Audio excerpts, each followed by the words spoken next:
কোন খাবারগুলো শিশুকে ভালোভাবে বেড়ে উঠতে সাহায্য করে আর কোন খাবারগুলো শিশুর জন্য ভালো না? এই প্রশ্নগুলো সব বাবা মায়ের মনেই থাকে। আজকের ভিডিওতে সহজ করে এটা নিয়ে আলোচনা করব। প্রথমেই বলছি শিশুর জন্য কোন খাবারগুলো উপকারী। 4টা বিষয় নিয়ে কথা বলবো। 1 নাম্বার হলো বেশি বেশি প্রোটিন এবং আয়রন আছে এমন খাবার। কেন এটা দরকার আর কোন কোন খাবার এগুলো পাওয়া যায় দুইটাই বলবো। কেন খাওয়াবেন?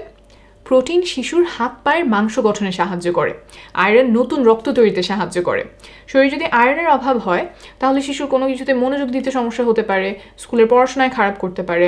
অর্থাৎ এই দুইটা পুষ্টি উপাদানই শিশুর জন্য খুবই দরকারি। তাহলে এখন আসি কোন কোন খাবার থেকে এগুলো পাওয়া যায়। মাছ, মাংস, ডিম, ডাল, এই খাবারগুলোতে ভালো পরিমাণে প্রোটিন এবং আয়রন আছে। শিশুর প্রতিবেলার খাবারেই এর মধ্যে থেকে যে কোনো একটা খাবার রাখার চেষ্টা করবেন। 2 নাম্বার খাবার হলো ব্রেইনের জন্য উপকারী খাবার। শিশুর ব্রেইন যাতে ভালোভাবে তৈরি হয় সেই জন্য প্রয়োজন ওমেগা 3 ফ্যাট। শিশুর মেধা বিকাশেও সাহায্য করতে পারে ওমেগা 3 ফ্যাট, কিন্তু এই ফ্যাটটা আসলে শিশু শরীর নিজে থেকে বানাতে পারে না, খাবার থেকে নিতে হয়। তাহলে কোন খাবার থেকে এই ফ্যাট পাওয়া যায়? তৈলাক্ত মাছে ভালো পরিমাণে এই ফ্যাট পাওয়া যায়, যেমন ইলিশ মাছ, পুঁটি মাছ, চাপিলা মাছ, পার্শে মাছ, কাজলি বা বাঁশপাতা মাছ, মহাশোল মাছ, এগুলোতে ভালো পরিমাণে ওমেগা 3 ফ্যাট আছে। এছাড়াও কই মাছ, পাবদা মাছ, চিংড়ি, ভেটকি মাছ, মলা মাছ, এইসবেও অল্প পরিমাণে ওমেগা 3 ফ্যাট আছে। সপ্তাহে অন্তত একবেলা শিশুকে তৈলাক্ত মাছ খাওয়ানোর চেষ্টা করবেন। এছাড়াও অন্যান্য খাবার যেমন বিভিন্ন ধরনের বাদাম থেকে ওমেগা 3 ফ্যাট পাওয়া যায়, তবে এটা যাদের বয়স 5 বছরের বেশি তাদের জন্য, কারণ ছোট শিশুদের গলায় বাদাম আটকে যেতে পারে। 3 নাম্বার খাবার হলো হাড়গোড় শক্ত করে এমন খাবার। শিশুর হাড়গোড় যাতে ভালোভাবে তৈরি হয় সেই জন্য দরকার ক্যালসিয়াম।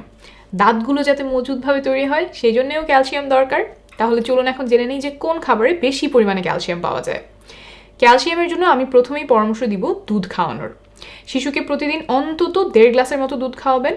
দুধে চিনি দিয়ে খাওয়ানোর অভ্যাস করবেন না, কারণ শিশুর জন্য চিনি আসলে একেবারেই কোনো প্রয়োজন নেই, বরং এতে দাঁত ক্ষয় হয়ে যেতে পারে।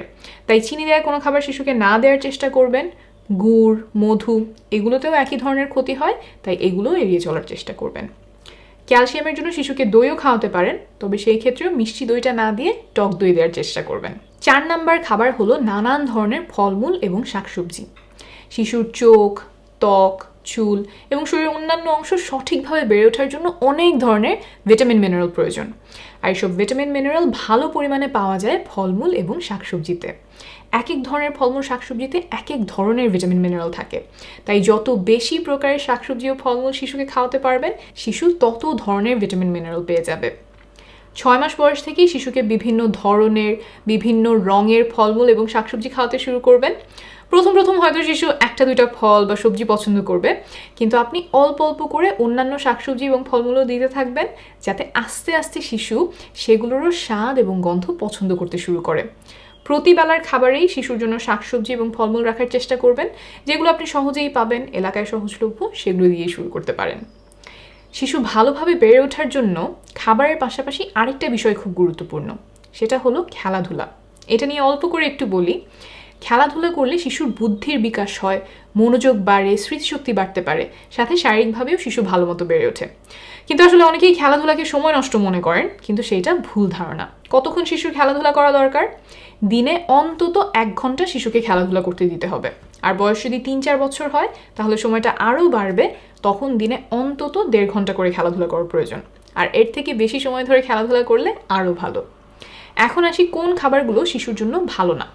আমরা অনেকেই চিন্তা করি যে চিপস, চকলেট, লজেন্স, আইসক্রিম, তারপর নুডলস, বিস্কিট, মিষ্টি, বাটার বান, কেক, পেস্ট্রি, দোকানের প্যাকেট জুস, সফট ড্রিঙ্কস, এগুলো হচ্ছে শিশুদের খাবার। কিন্তু এই ধারণাটা আসলে ভুল। শিশুদের ভালোভাবে বেড়ে ওঠার জন্য যেসব ভিটামিন মিনারেল দরকার সেগুলো এইসব খাবারে খুবই অল্প পরিমাণে থাকে। তাই এইসব খাবার যদি শিশুদের বেশি বেশি খাওয়ানো হয় তাহলে তাদের শরীরে পুষ্টির অভাব দেখা দিতে পারে। আর এইসব খাবারের আরেকটা সমস্যা হচ্ছে এগুলোতে অনেক সময় অতিরিক্ত চিনি, লবণ, তেল, চর্বি থাকে, যা শিশুর স্বাস্থ্যের জন্য খুবই ক্ষতিকর। এইসব খাবার যদি খুব নিয়মিত শিশুকে খাওয়ানো হয় তখন দেখা যায় যে অল্প বয়সে তার ওজন বেড়ে যাচ্ছে, শরীরে অতিরিক্ত চর্বি জমছে, আর একবার ছোটবেলায় ওজন বেড়ে গেলে বড় হয়েও ওজন অতিরিক্ত থেকে যায় বেশিরভাগ ক্ষেত্রে। অর্থাৎ এইসব খাবার থেকে শিশু উপকারী কিছু পায় না বললেই চলে, বরং ক্ষতিকর অনেক উপাদান শিশুর শরীরে ঢুকে যায়। তাই শিশুকে এইসব খাবার খাওয়ানো যতখানি সম্ভব এড়িয়ে চলবেন। এই ভিডিওতে অনেকগুলো তথ্য দিলাম, সব হয়তো আপনার মনে থাকবে না।